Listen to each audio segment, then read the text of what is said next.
안녕하세요. 반갑습니다. 주식강의를 그대의 정렬입니다. 5월 6일 6시 30분을 지나고 있습니다. 두산 피었어요.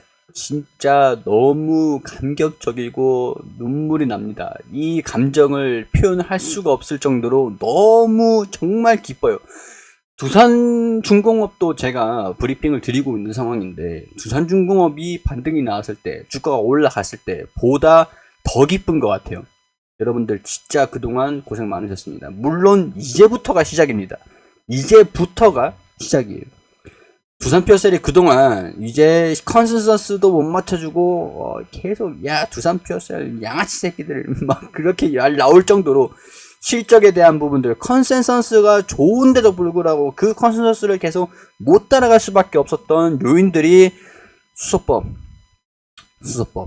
이게 진짜 수소법이 통과가 안 되니까 기업들도 하소연을 했었어요. 근데 이게 정권 교체 기간이다 보니까 어쩔 수 없이 여야랑 싸우게 되고, 이제 여야가 또 바뀌잖아요. 또 이제 반대했던 사람들이 또 이제 찬성하기도, 반대를 하기도 좀 애매할 거고, 찬성하던 사람들이 그래도 찬성하던 사람들이니까 반대하기도 좀 애매할 거고, 일단은 정권이 좀 통과가 돼야 수소법이 통과가 되지 않겠나라고 예측을 하고 있었던 상황들이었는데, 일단 수소법이 드디어 통과가 됐습니다. 이 거래량들, 이 아름다운 거래량들, 이 양봉 떡하니 쓴 거 봐봐요. 야, 이 멋지죠?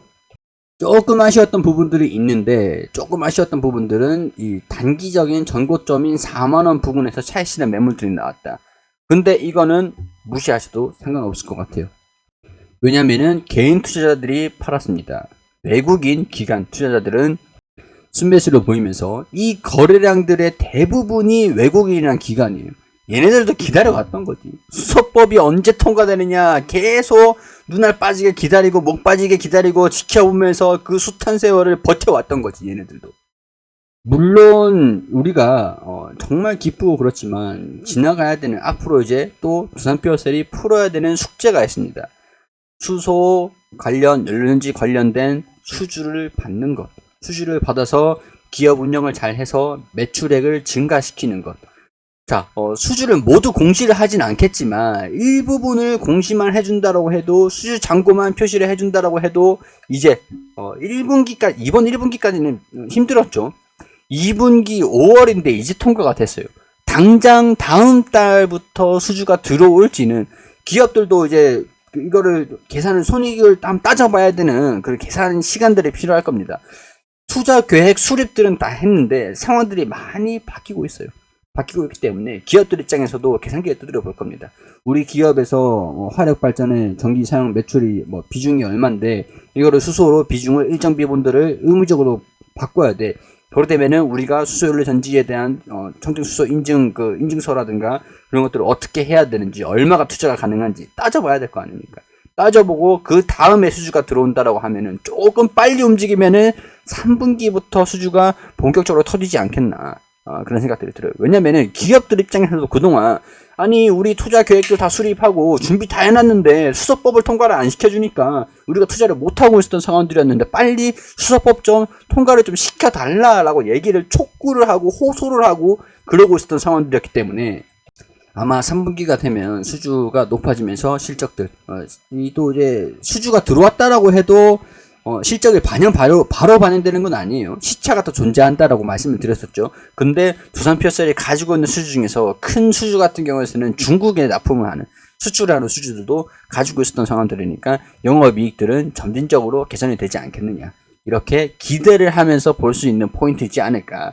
이런 부분들이 집중을 하면서 외국인이나 기관, 보험, 투신, 연기금, 사모펀드에서도 순매수가 들어왔다라고 봅니다. 물론 주가가 PER이 높아진다? 이게 사실 만약에 제가 이제 1조까지 매출액이 나오면은 상관없는 거라고 했어요. 수소법이 통과가 안 돼가지고 매출액이 그렇게 안 나와서 문제였지, 실질적으로 1조가 나와가지고 영업이익이 이만큼 나온다, EPS가 1주당 순이익이 900원대, 1000원대 이렇게 나온다 라고 하면 PER은 낮아지게 되어 있습니다. 실적이 올라가기 때문에. 자, 그러면 39,150원에서 여기서 900원 수준으로 계산을 해보면 43배예요. 300배짜리가 실적이 증가되면서 PER 지금 높은데 이거 좀 부담스럽지 않나요? 라고 보실 수가 있는 상황들임에도 불구하고 이거 PER은 상관없다 라고 얘기를 하는 게, 얘는 에너지 기업입니다. 에너지 기업. 얘가 만약에 뭐 게임주였고 엔터테인먼트였고 막 그런 뭐 인터넷 플랫폼 기업이었고 막 그랬으면은 좀 부담이 있을 수 있네요. 그렇게 말씀을 드릴 수 있겠지만 얘는 에너지 관련 기업이에요. 에너지 관련. 근데 에너지인데 PER을 많이 부과받고 있다. 수소 사업이라는 그 섹터에서 그만큼 프리미엄을 받은 겁니다. 성장을 한다라는 기대감으로 프리미엄을 받고 있는 거예요. 성장을 하면 1조까지 성장을 한다. 그렇기 때문에 이체전지도 향후 이전에 몇 년 동안 이체전지도 거의 100배, 120배 정도의 PER을 계속 부과되고 있었던 상황들이었거든요. 이전에는 이체전지 관련 기업들에도 불과 4년 정도 전까지만 하더라도 300배, 400배까지 가는 기업들도 더러 있었습니다. 근데 얘네들이 그 수년간의 기간 동안 주가가 빠졌습니까? 안 빠졌습니다. 왜냐면은 실적이 그만큼 증가됐으니까 프리미엄에 대한 부분들을 정당화시키면서 실적도 증가시키고 성장을 시키는 모습들을 보여주면서 주가를 정당화 그리고 또 추가적인 성장 여력들 그런 것들을 부과되면서 주가가 꾸준히 올라왔었거든요. 이치전지 종목들 중에서 3년 4년 전부터 주가가 빠진 기업이 지금까지 주가가 빠진 기업이 있냐고요. 없어요. 이치전지 같은 경우에는 수소가 앞으로 제2의 이치전지가 될 것이다. 그런 것들 저는 개인적으로 저 같은 경우에서는 믿어 의심치 않고 이렇게 수소에 대한 사업성, 글로벌적인 사업성 이런 것들이 충분히 기대를 해볼 수 있는 상황들이다. 수소에 대한 부분들 그간 몇 년 동안 정말 고생이 많은 상황들이었는데 물론 이게 이제 시작인 거예요. 이제 시작. 어떤 움직임들을 보일지 기대를 하면서 지켜보자라는 말씀들을 좀 드리고 싶고 일단은 수급도 이어가는 모습들을 보여주면서 이 4만원 부분들 견고하게 돌파를 하고 지지를 받고 매물 소화하면서 움직이는 모습들 기대감들이 반영되는 것들 기대를 한번 해볼 수 있으면 좋겠습니다. 꾸준하게 주가가 올라가기를 이제 진짜 꽃길만 걷기를 바라보자 이렇게 간단하게 정리를 할 수 있을 것 같아요.